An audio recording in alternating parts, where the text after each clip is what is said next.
And you know how we do it every Tuesday. I try to talk about societal issues, things that concern you, that concern me, and where we both get to learn at the end of the day. Today's topic is, quite interesting and intense. It's a conversation that has been going on and needs to be amplified as much as we can until we kind of get some of the numbers that we're going to share down. It's, as it says down here, it's okay not to be okay. That's how we begin, by just telling you that peke yake. Ukiuliza how are you doing, si lazima usema I am fine na unajua uko separation. It's okay to say I'm not fine and proceed to elaborate the reasons why. But again, we're also in a society where guys always ask that question as almost rhetoric. They don't really want to know how you are. It's just courtesy. Well, we'll delve into that and much, much more. I want to introduce our panel today. We have Grace Gashanja, who is a psychologist. Did I said it right, yes? Yes, you did. Yes, I did. Welcome to Daybreak. Welcome to the show. Roberta, yeah, a.k.a. Bobby. Hell yeah.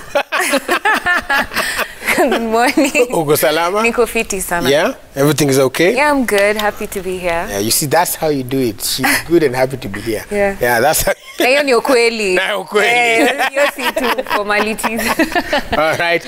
And he's also back after a break of swimming with the dolphins and enjoying the good life. Shatta boy. Wagwan. Ule Murianga. On a bad man thing. Mash up the thing. Feeling aire? Feeling everything fresh. Nice? Everything easy. Oh, fire, man. Uko poa. Kila kitu kuna dolphin.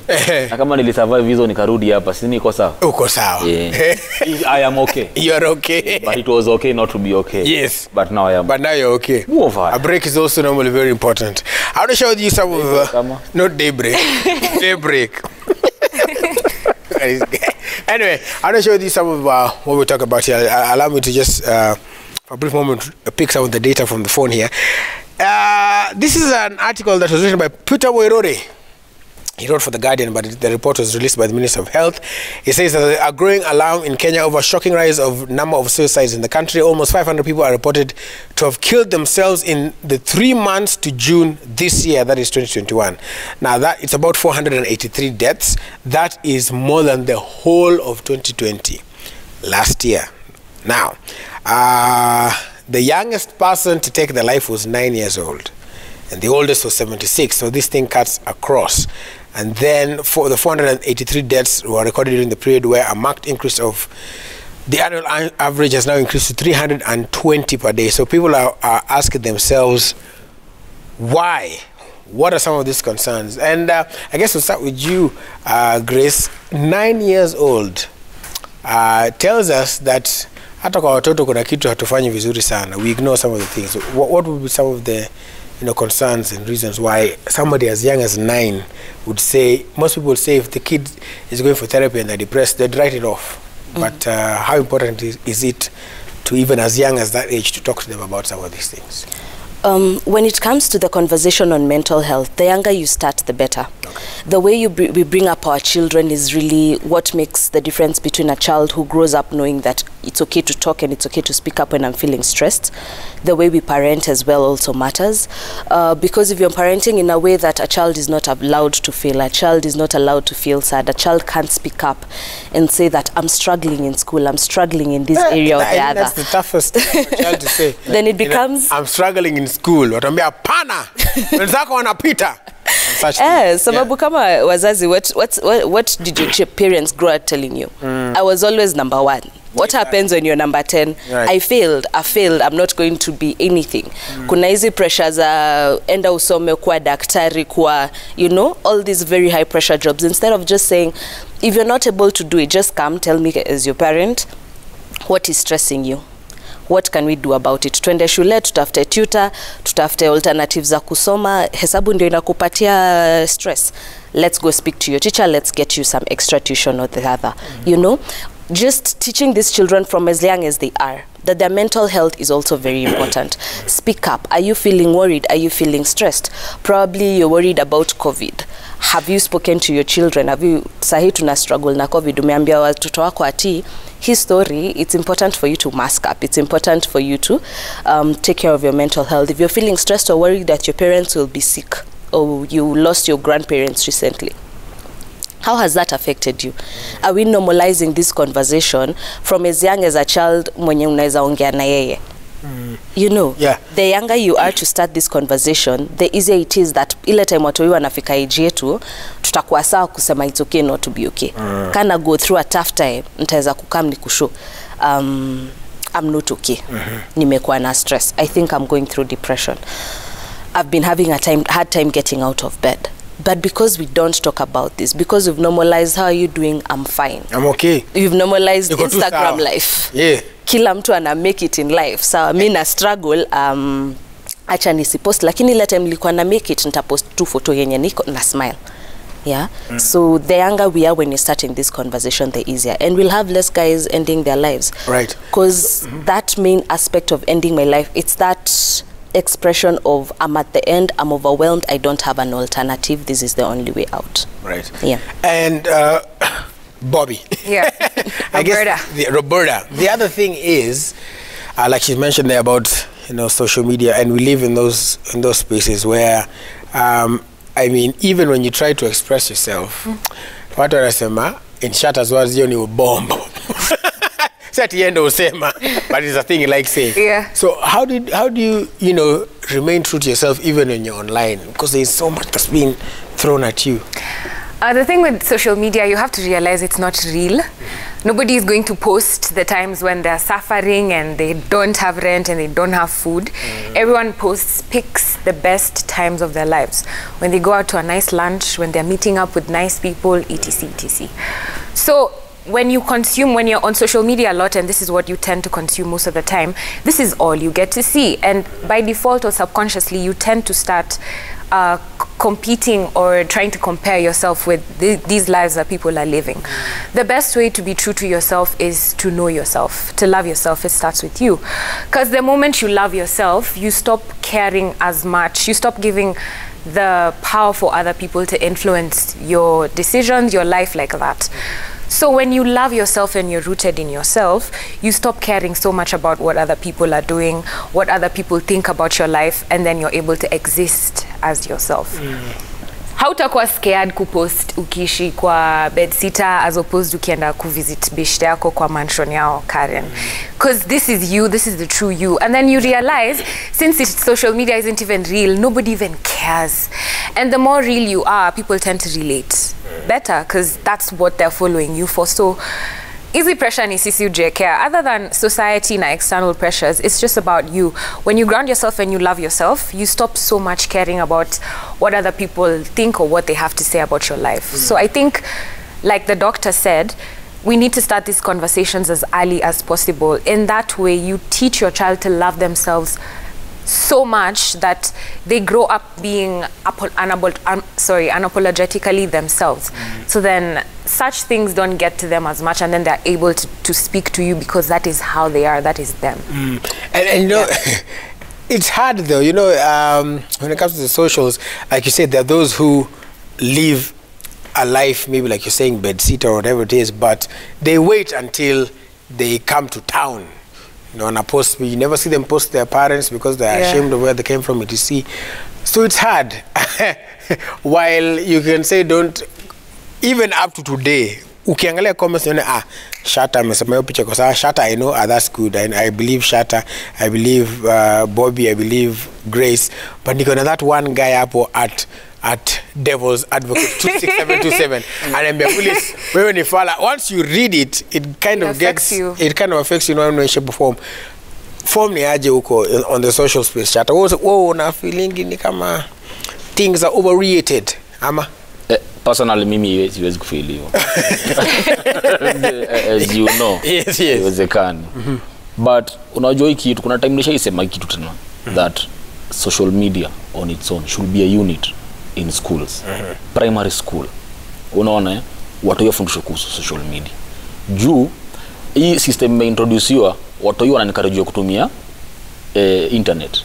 Si ndio? For example, nikifundisha mtu hiyo mock juzi niko nameambua sijui atumia IT device to watch videos on rounding off. Mimi wameanza kumintroduce kwa social media. Yes. Unaelewa? Juu kama hiyo kitu iko YouTube. Hakuna channel yao umetengeneza. Iko YouTube Kids. Silent amwachia YouTube. Lakini ata watch tu kuna video za watu wameomoka tu ziko YouTube. Yes. Ndio, Oh yes, kwa yes, YouTube yes, Kids. yes, Hata yes, watch, yes, unaelewa? yes, yes. Inafaa ianze kufundishwa shule.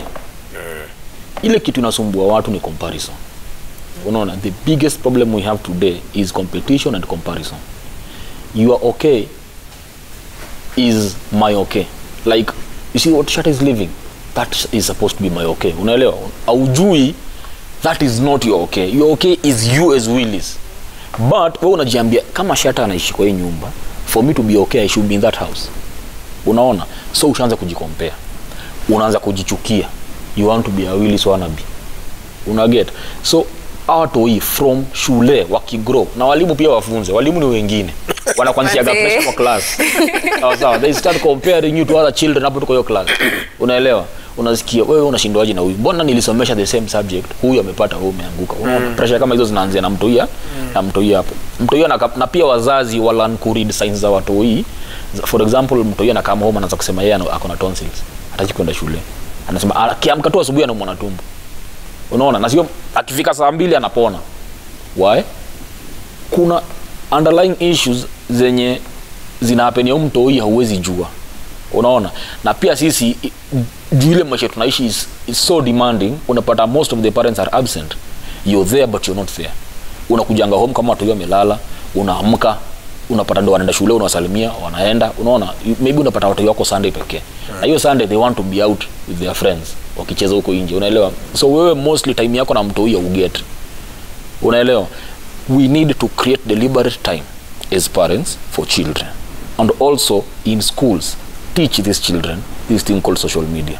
We are a reactive state, we are a reactive people, we need to be proactive. Unaona? Hii kitu nilikuambia sisi ndo guinea pigs.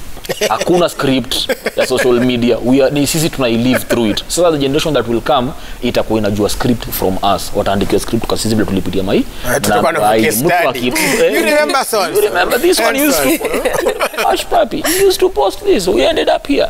Unaelewa? Such things. So, but kwa sasa sisi ndio au guinea pig. So watoi, we need to know that sisi kama watu wazima we can talk about it. But man sio kitu ndogo mtoi kuona best yake ana ride bike pale nje, anakam home, anakwambia ni buy bike na uwezi buy hiyo bike, unakataa kuibuy. Huyo mtoi atakuwa depressed. The fact that ameona bike pale nje na hujamuongelesha kama it is okay not to have that bike. Unaget? Si tukigrow kwa story mtu mmoja alikuwa na bike. Unaona? Na mtu anapata raha. Mnapata 5 and it is okay. Best but time. Even in schools, that time you could share a textbook in class, like there is a textbook you're sharing. Sindio? Today you can't share a textbook. Yeah. Every child has to get their own textbook. Unaelewa? So kuna some individuality ina create yo ndani ya watoi, ina create yo competition that needs to be addressed. So how do you address something like that? Say, you know, this is what is the right way instead of kusema and I heard that a lot. Kusema, how come you guys in the same class but wewe upiti umezako na pita? And then a situation like that when Shatta said you honestly can't afford. Their parents are watching who their kids have asked for so much, and I think one of the most painful things is if your kid asks for something and you know you can't afford it. Yeah. And so how do you make them understand that kwa sasa, or even if you can afford it but it looks luxury or anaitaka tu kwa sababu aliona msee nayo, how do you have that conversation with them? All right. It's one of those things that you learn by observing the things that are right to do and the things that are not right to do. I'd like to touch on both those things that you've mentioned. Okay. Na hii situation ya tuseme vile that aspect vile Shanta amesema, the aspect of individuality. What we've forgotten as people and even as the youth, even as you're bringing up our children, ni ati you need to learn to speak to your children. You need to learn to have conversations with them. He's brought out a good point. Most times hatuspending time na watoi. Tunafikanga home either tumebit kila mtu kwa phone tu. Kama mtoi yako na ile pad ya watoi, hapo ndipo wako. Nampatia you keep busy and me I'm doing my own stuff. If you don't talk to your children, how was your day? How are things going? Hutajua ati huyu mtoi ana struggle. Hutajua huyu mtoi hafanya vizuri shule. You won't know that this child maybe is being bullied. At the same time, they'll have these expectations that if I want anything, my mom, dad will provide it for me. But if you have conversations with your children as to tuseme nataka hiyo bike. Hii bike naeza ipata. Nitaipata when? you know. Is it possible for me to even afford it at this moment? Unaweza mshow something like ni tricky kidogo, money is not coming in as well, but nikipata I'll get it. You'll be able to get it. So having conversations such as that, itasaidia sana in the long run. But on the flip side, tuliambiwa do not ati ukipromise mtoto kitu, even as simple as jioni nakuletea sweet. Lazima. They never forget. They never forget. The child never forgets, that's for sure. Yeah. And you see, if a child knows that mom or dad will be there for me, come what may, they'll never forget. Because they know, even if dad or mom is not able to buy me that bike, they are going to be there for me in one way or the other. Watakuwa na hiyo security ya, because at the end of the day, ile kitu yenye yusumbua a lot of parents ni ability of security to be able to provide for their children. So if you can't be able to provide that bike financially, you can be able to provide in another way, in presence, in support, as being their cheerleader, as being their encourager. There are very many ways to support a child without feeling like you're letting go, without feeling like there's something missing. Na hiyo mtoi akifika point atasema, ata look back ataona, yes, I may not have grown up with a lot of money like so and so, but I had this thing. And then also that aspect, juu sometimes pia as parents we may compare our siblings. Like kukaa uko na watoi wawili, kuna yule msharp, kuna yule mwenye anapenda tu games. Remember that every child is an individual. Mimi kama Grace, mimi niko tu vile niko. Sizi kwa Roberta. I can't, hata nikijaribu aje, nitaenda kwa copycat, but I'll never be happy. So encouraging our children to be individuals in the space that they are in. We encourage you to figure out what am I passionate about? What do I enjoy doing? What do I want to do in my life? You know, figuring out within themselves their likes and dislikes, and then respecting them, because at the end of the day, huyo ndio yule msee mtoi wako yuko. Haizi kwa mimi, haizi kwa wewe, haizi kwa yule mtoi wa neighbor. Yeah. What about when you move, because I know we need to cover a lot of ground, when you move now from children to, in this, that I read 483, almost half were men. The statistic from WHO is that 9.1 out of 100,000 men are at risk. 9.1% of 100,000 men are at risk of committing suicide, or that is the rate. That is actually the suicide rate for men in Kenya. So sasa, that means what? For those who are mathematics, like 900, give or take. And I guess that's, if the mathematics, if it's wrong, don't crucify me. But that's the statistic. But we can't argue that men are committing suicide more. Why do you think this is so, Roberta? Because we don't listen to men. Because we don't give them a space to exist as themselves. And not just we, I mean, not just like us women, I mean everyone in the society. We're in a very patriarchal society whereby men are supposed to be the leaders, the protectors, the providers, and all this. And they forget that this is besides them having their own personalities and them being their own selves. These roles do not define you as a person. It's just things to do, things to be done. So because we grow our kids like this from when they're kids, when a child cries, unamwambia, "Kwa, you're a boy, you're a strong man, you're a strong boy." Yeah, man. Men don't. How is a 5-year-old kid a man? How is a 14-year-old kid a man?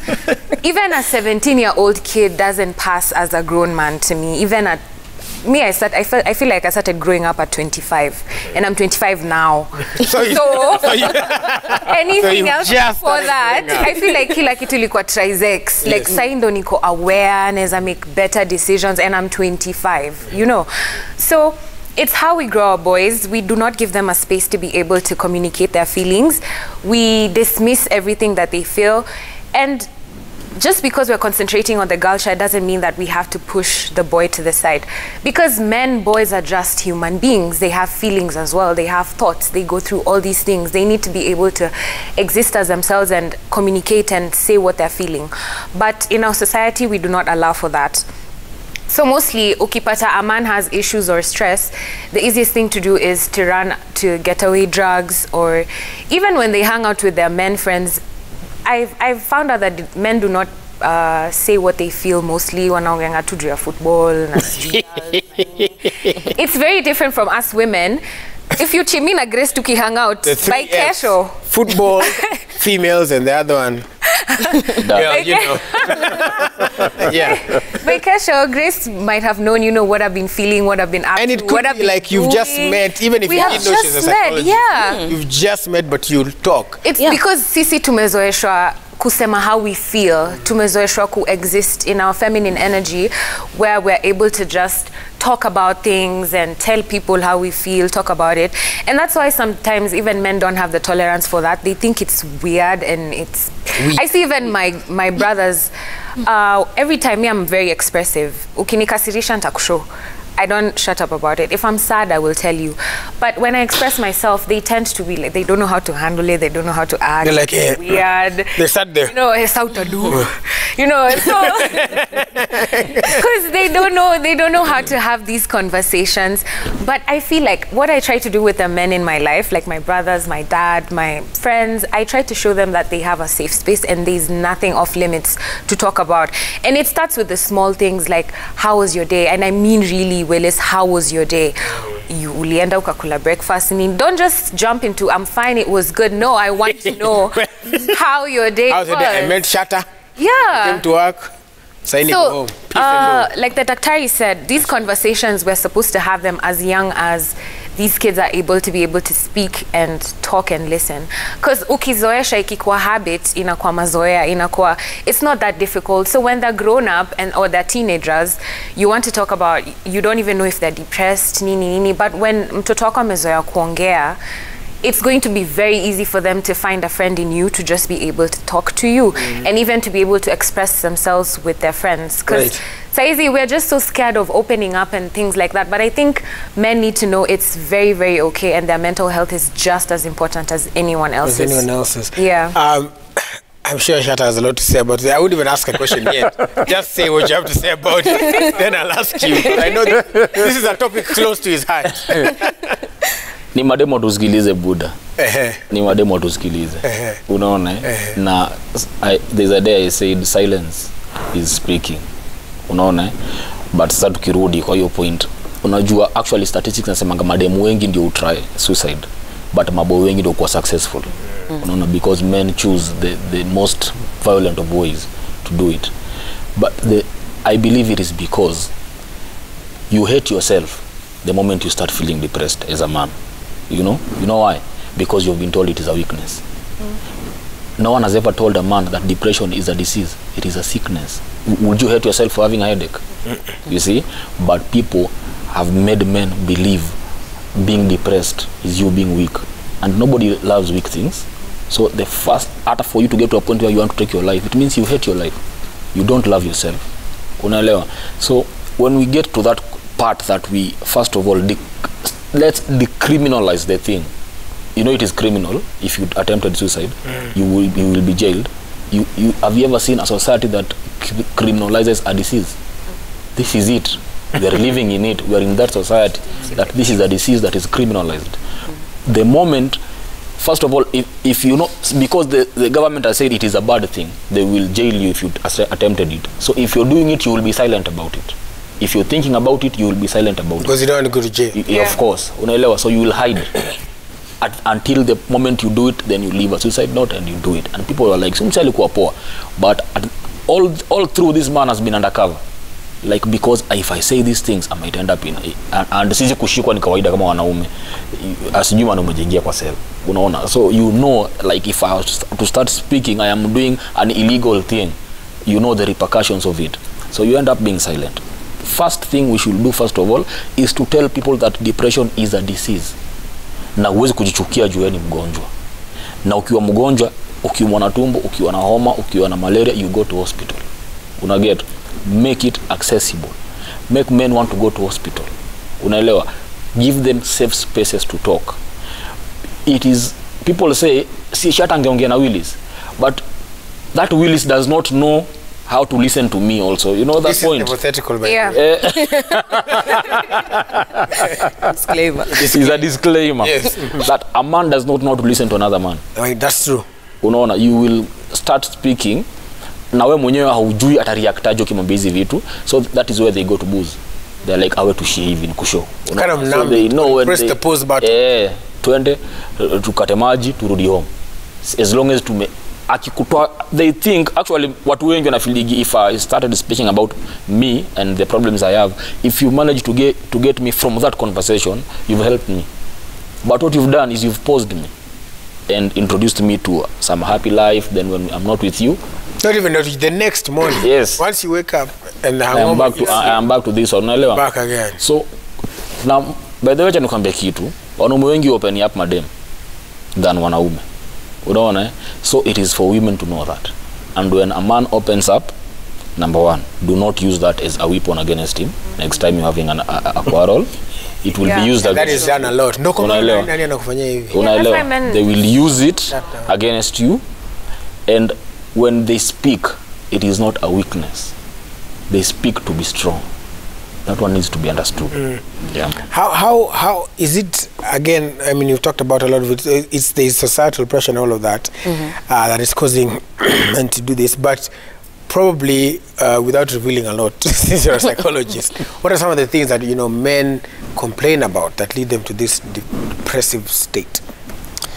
I mean, the problems or the challenges that they face are things that even you may be going through, but more often than not, it's because they don't know how to cope or they don't know how to speak up. There's what we refer to as like just clinical depression that just comes because there's an imbalance in the neurotransmitters in the brain, the chemicals that are responsible for balancing your mood. A combination of that with other stresses like finances, like relationship difficulties, like stress from work, like one sort of trauma from the other, really creates the perfect storm for many people when it comes to depression, whether you're male or female. So more often than not, the triggers are the same. The things that put us at risk are the same. But because of what Shatta said, we don't speak up. We don't have safe spaces to open up and to talk. And we don't know where to get help, or we don't know how to support these people, or we don't have those coping skills. Guys get to a space where they feel like there's really no alternative. So the stressors really are the same whether you're male or female. The stressors will be the same. Finances for a lady may also cause stress for finances for a guy. Relationship troubles the same way. But there's something you mentioned that I just wanted to explain. You said the triggers are the same. What is a trigger?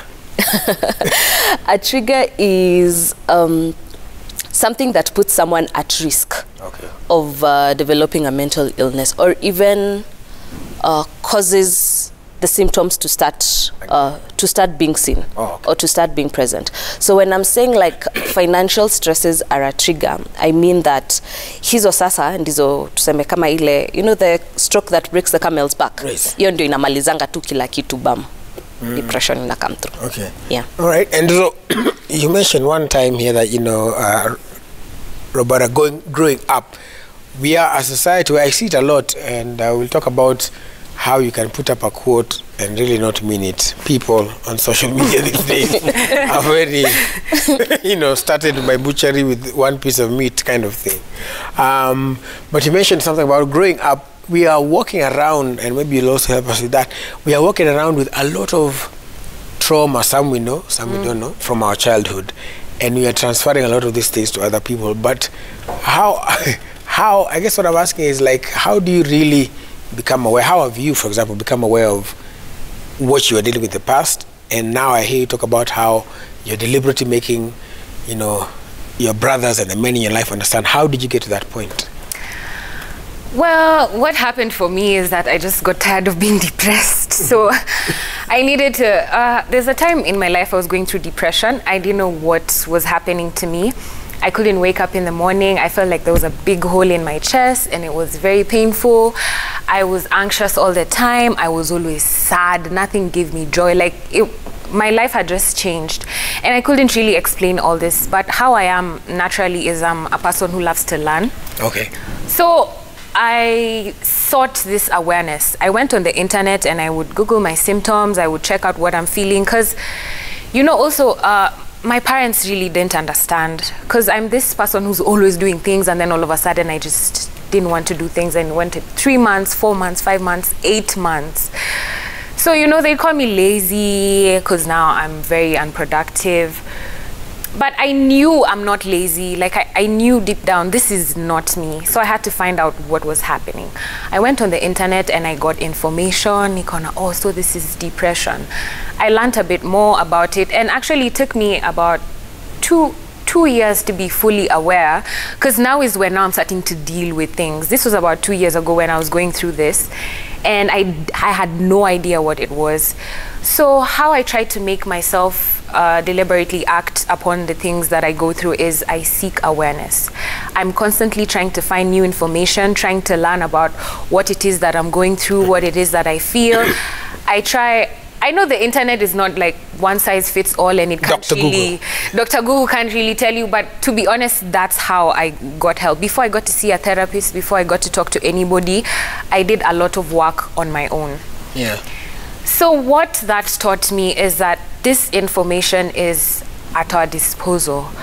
What we need to do is educate ourselves and educate the people around us. Because so many people don't know what's going on. Like Shatta said, depression is an illness. Kichwa kikuuma utenda utafute dawa ama you go see a doctor. But when you're depressed, everyone is telling you that you're lazy, you know, you're feeling unproductive, you're feeling guilty, you're feeling so much shame and pain, you don't know what it is that you're going through and you can't explain it.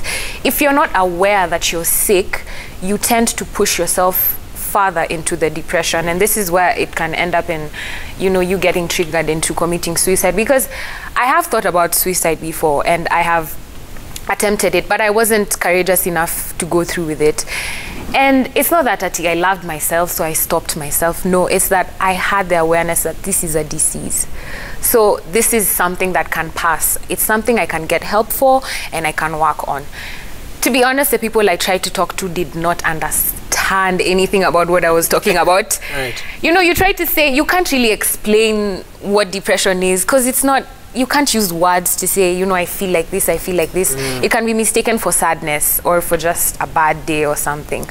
But everyone I tried to talk to was not very understanding. Everyone I tried to open up to was, you know, we understand, lakini ni hizo twende drinks, twende sijui nini, twende nini. Anakupose and then you forget about it. You don't deal with it. So I think the biggest tool we can use against depression is just awareness. The more we know about it, the more we know about the symptoms, the consequences, whatever your body goes through, what your mind is going through during all this time, the more we are able to, it stop being stigmatized. We stop being scared. Vile HIV ilikuwa. In the 80s, HIV ilikuwa, like, there's someone with HIV in Nairobi, you know, and now you have friends who have HIV, like, you know more about it, so it's not even like crazy, because you know how to handle, you know what it means. So the thing is, we don't know much about mental illnesses. We stigmatize them. We think, you know, umekuwa crazy ama umekuwa sijui nini. Yeah. Kichwa imeruka or something. And when men express these feelings, wanaambiwa kono mama ama wanaambiwa, you know, be a man, you shouldn't talk about this. Of which I would like for more men to be able to speak on this, and not just when women are speaking about it, not when me as Roberta I'm here saying, you know, I've been depressed, and then Shatta and say, even me. No, come up with the conversation on your own so that it's not a competition. Yes. Let us be able to support you men, because you people, you men dig yourselves into this hole on your own, and that's where you even give women the leeway to be able to use this against you.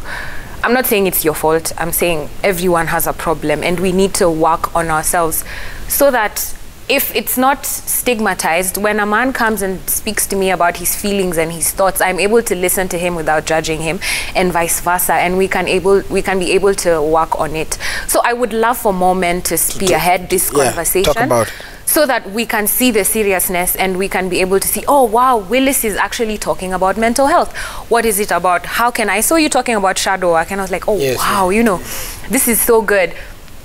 Someone is going to be, hata kama umesave mtu mmoja out of your 1 million followers, that is so much work, because huo mtu mmoja atenda ambie brother yake, ambie beshte yake, squad yote psycho aware. You know, so I would love if more men were able to just be confident enough to understand that we love them, we care for men, we want to see you guys do good. It's not a competition of who can do what would. No, we want you guys to feel safe. And for the women, I would love for the women to educate themselves more as well, so that yes, we're more able to communicate and all, but we don't know how to listen, like Shatta said. We don't know how to understand. We don't know how to just listen without passing judgment, so that when you're having an argument, you don't say, "Wendo manata sijui unakuanga depressed." That is so wrong, because mental illness is a real disease. So we need to be very mindful of each other. We need to just take the extra step to educate ourselves more, so that ikitu ikwe tu ni conversations tuna have daily. It's the hardest thing for and now that it is only Shatta and I who are representing the men in this conversation, it's a very hard thing. I don't know why, but I'm blessed at least to have a few friends who understand, and this thing can hit you anytime. I'll give you a practical example. About 2 or 3 days ago, I woke up, I was feeling okay, feeling great, and then I just had a bout of sadness. Boom. And I remembered a lot of past traumas and all of that stuff. And I went to the the shop, and I didn't buy juice. Yeah, if you know, you know. And I told my friend, I said, "Hey, man, mimi niko hapa hivi hata si nimemaliza job but sitoki alfajiri." Akasema sawa, nakaa.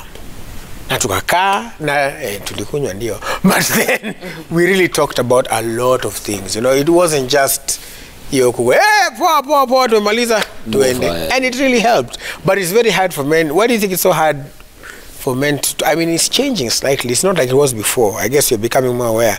But mbona ni ngumu boy kwambia boy mwenzake maze mimi leo niko down. It's very simple. It is because zile vitu zinakuwa affect ni vitu zinakuwa considered as a weakness. For example, kutokuwa na dem. Ukienda kwambia boy mwingine nimetokwa, hata kucheka. Yeah, that's right. Alafu kuna maufala zingine utaulizwa, "Ai buda, kwani enda last bono madem?" Hii wiki mbili utapata mwingine, you know? Hatu wajui vile ulikuwa unapenda mtu. Yes. Unaelewa? So shida mingi zina affect maboy. Yani shida ina affect them. Akiongea inaweza takiwa serious, boy akiongea inatrivializiwa, inatakiwa kama weakness. Unaelewa? So instead of mimi kuja kukuambia kitu naniumiza, trivialize, uniumize times 2, si wacha ni deal tu na hii stress ya udem peke yangu. That is the mentality. That is why men don't go talking to other men. Alafu pia huyo mtu mgonjwa zitibu mgonjwa. Huo mwanaume anataka kumuongelesha pia yeye akaona tu stress, ameogopa kuiongelea. Unaona? Na mostly what happens is that you go open up and they realize actually this is a safe space for me to open up. So before you finish anakuanzia zake. Nakwambia buda hata mimi mazee. Unaelewa? So at the end of the day mtasaidianaje? Ujasema zako. But sieri muongee. At least you're having the conversation. Sasa to what? Everything must have a logical conclusion. It's true, but at least because although I get what you're saying, because I also saw another post that says normalize listening to somebody kwanza amalize before kuruka na kusema by the way hata mimi. I understand what you're saying, but I think in the context of it doesn't happen atuongeangi as much. If you find a place where unaongea na msana kwambia hata mimi siwacha amaliza hata yake, hata wewe useme yako, muongee. Sasa hivyo at least si ndio point ya kujua kulisten. Okay. Tungekuwa tunajua kulisten hivyo ingekuwa inasaidia. Alafu kitu kingine, unaona mwanaume generally akikuja kukuambia vitu zinamuaffect, alafu tu bahati mbaya siku moja azisikie pale, msi hata yambia mtu mwingine vitu zinamuaffect, wacha wewe hata yambia mtu mwingine juu amejua the moment I say these things I make myself vulnerable. Unaget? So huyu mtu shut down completely. That's why mimi nasema we know the periodic table because it was hammered in our heads kutoka tukiwa watoi. We know the alphabetical order because it was hammered in our heads tukiwa watoi. Unaona? This mental health subject should be in schools. Unaona? We need to learn these things as we grow up. Children, boys need to be told it is okay to speak up when you're feeling an issue. Unaelewa? it is okay. Usianze kuambiwa sisi kulikuwa mazi, acha nikwambie, na I won't blame the teachers, they don't know. Si tukigrow ungeshindwa na mdem kwa class, ilikuwa ni kesi. Mwalimu anakuuliza unashindwaje na mdem? Unashindwaje na mdem? Unaona? So they didn't know at that moment, nobody had ever told them, so we won't blame them. But right now that is the reality kwa ground. Hiyo ndio kitu watu wanafaa kugrow wakijua ni sawa. Sasa ile nina feel kulia ni sawa nikilia. Unaona? Kijana hawezi lia, anaambiwa kwani ni mdem. From childhood. Hizi sio vitu unakuja kuambia ukiwa mtu mzima. Unaona, sio ati sasa leo ukianza kulia unaambiwa kwani ni mdem. Ulijua ufai kulia ukiwa mtoi, ukiwa class 1. Ukipigwa unaambiwa jikaushe. Unaelewa? Unafanywa injustice unaambiwa wewe vijana waliangi. So hiyo kitu ilikuwa hamad ndani yetu that long, hatuwezi maliza na one day tumekaa hapa sasa tuimalize. It has to be in the syllabus. It has to grow from our to grow or grow now. Yeah. Right. Everybody needs to get into that. So I guess because of time, as we wrap up, we will give you also a chance to talk about that, especially for men who are probably watching and they want to talk. And something very important Roberta has raised as well is the fact that there are people who have shared their problems and they've been trivialized, they've been laughed at, so they're afraid to share again. What would you tell such a person who's probably even watching right now? If you're there and you're feeling like the last time you spoke to someone, they didn't hear you, they didn't listen, they didn't pay attention. Or they scoffed or laughed. Or they scoffed or laughed. There's that probability that you probably weren't speaking to the right person or they didn't understand what you're saying. But the more we talk about it, the more tunafunguka, the more we open up within the spaces that we're in, the easier these conversations will be. Shata said it very easily. Utaenda uongea na boy wako, alafu pia yeye atapata opportunity ya kuongea. Probably hamtapeleka nambali, you go through the same problems, you have dealt with it in similar issues, but kuna ile sense of relief mtu you feel when you speak. Because at the very least, this person listened. At the very least, this person didn't tell me, wesi mwanamume sababu una feel hivo. They were like, pia mi na relate, juu me feel hivo. Learn to validate the feelings that this person is having. Juwe hujui chenye na go through. Hujui zile challenges zenye na go through. You don't even know the amount of energy and pressure it took for them to even come and talk to you and tell you that they're struggling. So just listen. It's the least we can do. Na pia sisi within the spaces that we have, let's talk. Tuonge, tufunguke. You all have a social media following. You all have a group of friends. Within that group of friends, talk about mental health. Talk about how I've been having a difficult time. How when I had that breakup, it really broke me. I felt like nitakuwa solo forever. How there are days that I go through depression. How I've been struggling with alcohol. How I've been struggling with anxiety. Because tukinormalize hizi conversations, hata tukipusha ati syllabus, mental health iongeze kwa syllabus, si wazee, si ati go through hiyo syllabus.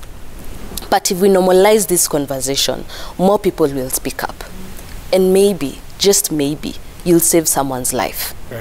The person you're talking to, the person who reads your post, the person who listens to you in a conversation such as this, they'll be like, pengine siko mwisho, I can get help somewhere. Naeza reach out. Naeza ongea. And I'll just be lucky. So within the spaces that we have, we all have influence. Kwa hivyo tufunguke. All right. Yeah. So I'd like also to, we have just a few minutes left. If they want to reach out to you, a psychologist, how can they get in touch with you? They can get in touch with us at Shiromo Hospital Group. We have a toll-free number. Please give us a call. It's being served by psychologists day and night. The number is 0800 220 000. I'll repeat, 0800 220 000. So that's ukipiga ni free. Ukipiga ni free. 0800 psychologist. 0800 220 000. So did I say 0800 220 Yes, I saved it right because I want to share it on my social media as well. It's all free therapy help. So you can talk to somebody if you're going to. You know what you said is true. There's a time we did a show here. I think we had on. It was CJ and Robert Burale at some point. And I think it was CJ who said something about not taking your life, and then Burale echoed it and said, if you're watching right now and feel like taking your life, don't do it. And I got about 3 DMs of people saying I was just about I was planning leo, like I was going. In fact, one told me alikuwa naenda shop kubuy rat and rat ndo ajimalize, and I was like, wow, it's amazing the impact you have. So we're going to do that again. In case you're just watching, you just happen to stumble upon this, I always say it's not an accident. There's no coincidence. Everything was meant for you. Your life is still valuable and precious. If you're going through some problems, we always say talk to somebody. It is not, if by any chance you look up to me, I know that I have cried, I have gone for therapy, I've suffered depression, I've gone through all of those things, and I'm still here. I'm still doing therapy up to today. So it's not something that is just for a select few. Yes, life might be looking hot on social media, but in the back, everybody is battling something. So in case you're watching and you're going through something, know that first of all, you're not alone. Number two, seek help. If, like Roberta said, you talk to somebody, and like Grace said, you talk to somebody, walikucheka, Mashata amesema maboyo wako walikucheka, bado kuna wase wanaweza kusikia. And over and above, there is that toll free line that we've mentioned again, 0800-220-000. You can call it and talk to somebody. At least if you are at that point where you feel like it is the end, it's not worth it. Everybody has gone through it. See Roberta peke yake. Hata mimi nimeattempt suicide before, but here we are today because we talked to somebody, and also over and above that because of the grace of God.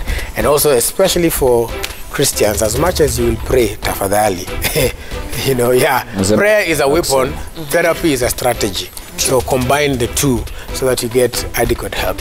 Successful people look like you in the great Manchester United. I'd like to say, when you will lose. Oh yeah. What would you praise? And the great Manchester United. A big thank you to Roberta. Make sure you follow her, Roberta Bobby. Roberta Bobby across all social media. She's also a blogger, Love and Orgasms. Yeah, that's Check out the blog as well. Yeah, that's the website as well. And of course, Grace, the psychologist, said you can find her at Chiromo Hospital, and also the toll-free number is available as well. In case you want to reach out to any of them, you can always reach out to me in case umesahau. Shatta Boy kutoka hapa at 10 o'clock atakuwa pale kwa Wax tikitaka kwenye Radio Citizen na Mademoiselle Ann QT from 10 to 1 on the daily. Go ahead and listen to them as well. Kwa mimi sinajua pale kunipata. Peace and love. God bless you.